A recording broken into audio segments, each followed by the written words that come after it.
Hello, नमस्कार हमारे सभी दर्शकों को। हमारे इस जीएसजी के प्रोग्राम में आपका स्वागत है। और यहाँ पर देख रहे हैं लूसेंट बुक का फुल निचोड़, जो सभी प्रतियोगी परीक्षाओं के लिए बहुत ही ज़्यादा महत्वपूर्ण है। तो यहाँ पर देख रहे हैं लूसेंट बुक की का ताबड़तोड़ निचोड़ चल रहा है, जो कि 1000 प्रश्नों का सार संग्रह है। चलिए देखते हैं, यहाँ पर बहुत ही महत्वपूर्ण क्वेश्चन हम आपके लिए लेकर आए हैं।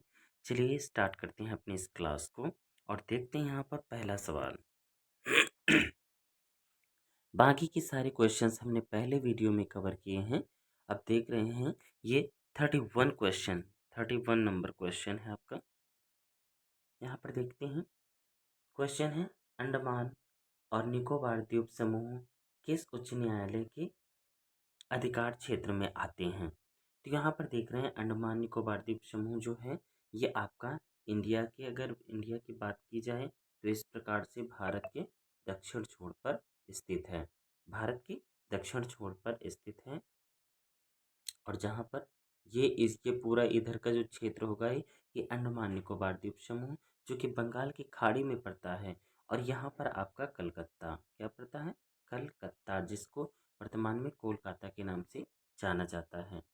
यहाँ पर देख रहे हैं कलकत्ता, उड़ीसा, मद्रास, आंध्र प्रदेश। तो यहाँ पर जो है ए इज द करेक्ट ऑप्शन होगा आपका कलकत्ता। जो अंडमान निकोबार द्वीप समूह का जो उच्च न्यायालय है वो कलकत्ता के क्षेत्र में आता है। चलिए हम अगले प्रश्न की ओर चलते हैं। हमारा अगला सवाल है, निम्नलिखित में से किस अनुच्छेद में अधीनस्थ न्यायालयों के संगठन को विनियमित करने के प्रावधान हैं। तो यहाँ पर देख रहे हैं अधीनस्थ न्यायालय, अधीनस्थ न्यायालयों का जो संगठन होता है तो उसे विनियमित करने के प्रावधान क्या है, किस अनुच्छेद से किस अनुच्छेद तक दिया गया है। तो चलिए देखते हैं, अनुच्छेद या फिर लेख 233 से लेकर 237 तक, या फिर लेख 211 से लेकर 222 तक, या फिर 200 से लेकर 210 तक, या फिर 181 से लेकर 200 तक। तो कौन से लेख यानी कौन से अनुच्छेद में दिया गया है अधीनस्थ न्यायालयों के संगठन को विनियमित करने का प्रावधान। तो यहाँ पर देख रहे हैं इज द करेक्ट ऑप्शन होगा अनुच्छेद या फिर लेख 233 से लेकर 237 तक का प्रावधान दिया गया है। चलिए हम अगले सवाल की ओर चलते हैं। हमारा अगला प्रश्न है, कौ, कौन सा अनुच्छेद समाज के गरीब और कमजोर वर्गों को मुफ्त कानूनी सहायता प्रदान करता है और सभी के लिए न्याय सुनिश्चित करता है। तो देखते हैं यहाँ पर कौन सा अनुच्छेद है जो समाज और गरीब लोगों या कमज़ोर वर्ग के लोगों को निःशुल्क कानूनी सहायता प्रदान करता है और उनके लिए एक न्याय सुनिश्चित करता है। तो कौन सा अनुच्छेद है, अनुच्छेद 38, अनुच्छेद 39, अनुच्छेद 39A या अनुच्छेद 40। तो यहाँ पर देख रहे हैं गरीब या असहाय लोगों के लिए जो कानूनी सुरक्षा प्रदान करता है वो है अनुच्छेद अनुच्छेद 39A। से इज द करेक्ट ऑप्शन है 39A। चलिए हम अगले प्रश्न की ओर चलते हैं। हमारा अगला सवाल है, निम्नलिखित में से किस समिति के अनुसार राज्य स्तर राज्य स्तर से नीचे लोकप्रिय पर्यवेक्षण के तहत जिला विकेंद्रीकरण के लिए पहला बिंदु होना चाहिए। तो किसके लिए होना चाहिए, ये किस समिति के अंतर्गत कहा गया है। तो ये अशोक मेहता समिति या जीवी के राव समिति या एल.एम. सिंघवी समिति या फिर थुंगन समिति। तो यहाँ पर देख रहे हैं कि ये किस समिति के अनुसार राज्य के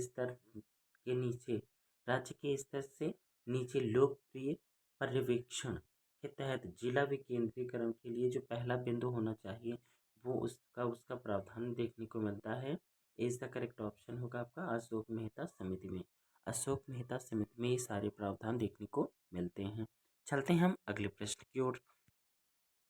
हमारा अगला प्रश्न है, जो कि यहाँ पर देख रहे हैं काफ़ी बड़ा यहाँ पर ऑप्शन दिए हुए हैं और जो कि ABCD यानी 1 2 3 में आंसर देना है। देख रहे हैं यहाँ पर क्वेश्चन हमारा कहा गया है, निम्नलिखित में से कौन से 73वें संविधान संशोधन अधिनियम 1992 के अनिवार्य प्रावधान हैं। तो यहाँ पर देख रहे हैं ऐसा कौन सा जो 73वें संविधान संशोधन के तहत अधिनियम 1992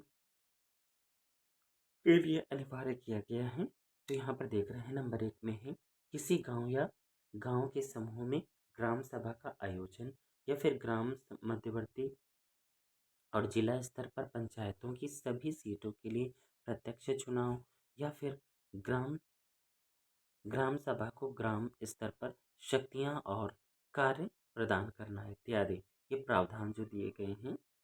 तो ये 73वें संविधान संशोधन के अंतर्गत कौन कौन से प्रावधान हैं तो यहाँ पर देखने को मिलता है कि गांव या किसी गांव या गांव के समूहों में ग्राम सभा का आयोजन भी किया जाता है और आपका ग्राम ग्राम मध्यवर्ती और जिला स्तर पर पंचायतों की सभी सीटों के लिए प्रत्यक्ष चुनाव भी किए जाते हैं।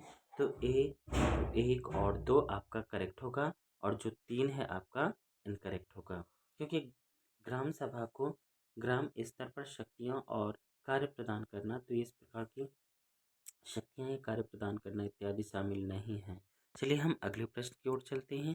तो यहाँ पर देख रहे हैं कौन सा आपका सही होगा। तो यहाँ पर सही होगा आपका ए, 1 और 2 अर्थात केवल 1 और 2 अर्थात B is the correct option सही है। चलिए हम अगले प्रश्न की ओर चलते हैं। हमारा अगला प्रश्न है सीमा शुल्क उत्पाद शुल्क और सेवा कर अपीलीय न्यायाधिकरण CESTAT का गठन कब किया गया था। यहाँ पर देख रहे हैं 1960, 1972, 1979 या फिर 1982। तो यहाँ पर देख रहे हैं D is the correct option होगा 1982। जो सीमा शुल्क है और उत्पाद शुल्क है, इन सेवाओं की जो अपीलीय न्यायाधिकरण है, इसका गठन कब किया गया था तो 1982 में इसका गठन किया गया था। चलिए हम अगले प्रश्न की ओर चलते हैं। हमारा अगला प्रश्न है नेशनल ग्रीन ट्रिब्यूनल का मुख्यालय कहाँ है।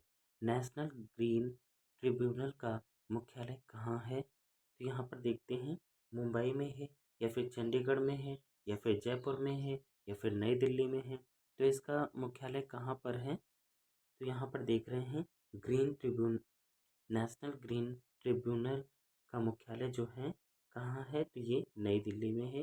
D is the correct option है, नई दिल्ली में है। भारत की राजधानी नई दिल्ली है और दिल्ली की राजधानी भी नई दिल्ली है, और जो कि दिल्ली एक प्रकार से केंद्र शासित प्रदेश है और भारत की राजधानी भी है। तो यहाँ पर देख रहे हैं जो नेशनल ग्रीन ट्रिब्यूनल का मुख्यालय है वो कहाँ पर है, वो नई दिल्ली में ही है। चलिए हम अगले प्रश्न की ओर चलते हैं। हमारा अगला प्रश्न है भारत के वित्त आयोग का गठन कौन करता है। भारत के वित्त आयोग का गठन कौन करता है। राष्ट्रपति करते हैं या संसद करते हैं या फिर प्रधानमंत्री या फिर अध्यक्ष। तो यहाँ पर देख रहे हैं कि अध्यक्ष यहाँ पर है, लेकिन कौन सा अध्यक्ष है तो यहाँ पर बताया नहीं गया है। तो इसमें हम कर सकते हैं यहाँ पर लोकसभा अध्यक्ष, लोकसभा अध्यक्ष यहाँ पर देख रहे हैं लोकसभा अध्यक्ष। तो यहाँ पर देख रहे हैं कौन कर सकता है। भारत के वित्त आयोग का गठन कौन करता है तो वित्त आयोग का गठन करता है राष्ट्रपति। ए इज द करेक्ट ऑप्शन आपका सही होगा, राष्ट्रपति इसका गठन करते हैं। चलिए हम अगले प्रश्न की ओर चलते हैं। हमारा अगला प्रश्न है परिसीमन परिसीमन आयोग या परिसीमन समिति द्वारा जारी किए गए आदेश के बारे में निम्नलिखित में से कौन सा कथन सही है। तो यहाँ पर देख रहे हैं परिसीमन समिति के बारे में या परिसीमन आयोग के बारे में कौन सा कथन सही होगा। तो यहाँ पर देख रहे हैं उसी के लिए गठित समिति द्वारा उनकी जांच की जाती है या फिर यहाँ पर वे न्यायिक समीक्षा के अधीन हैं या फिर वे अंतिम हैं और किसी भी अदालत में चुनौती नहीं दी जा सकती या फिर उपर्युक्त में से कोई नहीं। तो यहाँ पर देख रहे हैं कि परिसीमन समिति द्वारा जो जारी किए गए आदेश होते हैं वो कौन से होते हैं। तो यहाँ पर देख रहे हैं सी इज द करेक्ट ऑप्शन आपका सही होगा, वे अंतिम हैं और किसी भी अदालत में चुनौती नहीं दी जा सकती इसके परिसीमन समिति के तहत। तो चलते हैं हम अगले प्रश्न की ओर देखते हैं। ये भी हमारा वही प्रश्न है जो रिपीट हुआ है। चलिए हम अगले प्रश्न की ओर चलते हैं। अगला प्रश्न है हमारा, ये क्वेश्चन आपका रिपीट हो चुका है। ये क्वेश्चन आपका रिपीट हो चुका था। इसमें देखते हैं अगला प्रश्न है हमारा कि राज्य के महाधिवक्ता को हटाने का अधिकार किसे है। तो राज्य के महाधिवक्ता जो होते हैं उन्हें हटाने का अधिकार किसे है? भारत के मुख्य न्यायाधीश को, या राष्ट्रपति को, या राज्यपाल को, या मुख्यमंत्री को। तो यहाँ पर देख रहे हैं जो राज्य के महाधिवक्ता, जो राज्य का महाधिवक्ता होता है, तो राज्य का ही जो मुख्य नायक होता है वो होता है राज्यपाल। और राज्य के महाधिवक्ता को हटाने का श्रेय जाता है राज्यपाल को। अगर केंद्र का महाधिवक्ता है तो उसके का श्रेय जाता है राष्ट्रपति को। तो यहाँ पर देख रहे हैं कि राज्य के महाधिवक्ता को हटाने का श्रेय किसे जाता है या अधिकार किसे है, तो वह है राज्यपाल को, अर्थात सी इज द करेक्ट ऑप्शन होगा आपका राज्यपाल को। चलिए हम अगले प्रश्न की ओर चलते हैं। हमारा अगला प्रश्न है, हमारा अगला प्रश्न है, निम्नलिखित में से किसे निम्नलिखित में से किसे केंद्रीय सतर्कता आयुक्त को हटाने का अधिकार है? निम्नलिखित में से किसे केंद्रीय सतर्कता आयुक्त को हटाने का अधिकार है? संसद को, या राज्यसभा को, या राष्ट्रपति को, या प्रधानमंत्री को? तो यहाँ पर देख रहे हैं किसे है, तो यहाँ पर किसी किसे केंद्रीय सतर्कता आयुक्त को हटाने, केंद्र से संबंधित जितने भी कार्य होंगे वो राष्ट्रपति से संबंधित होंगे, और राज्य से संबंधित जो भी कार्य होंगे वो होंगे राज्यपाल से संबंधित। तो यहाँ पर देख रहे हैं कि ये केंद्रीय सतर्कता आयुक्त को हटाने का अधिकार किसे है? यहाँ पर केंद्र से संबंधित अर्थात राष्ट्रपति से है, तो ये राष्ट्रपति हटा सकते हैं। केंद्रीय सतर्कता आयुक्त को हटाने का कार्य कौन कर सकता है? तो राष्ट्रपति कर सकते हैं। बस हमारे यहीं तक सारे क्वेश्चन, हम इतने क्वेश्चन यहाँ पर इस वीडियो में कवर कर लिए हैं। बाकी क्वेश्चन देखेंगे अगले वीडियो में। चलिए, thank you so much for watching this video.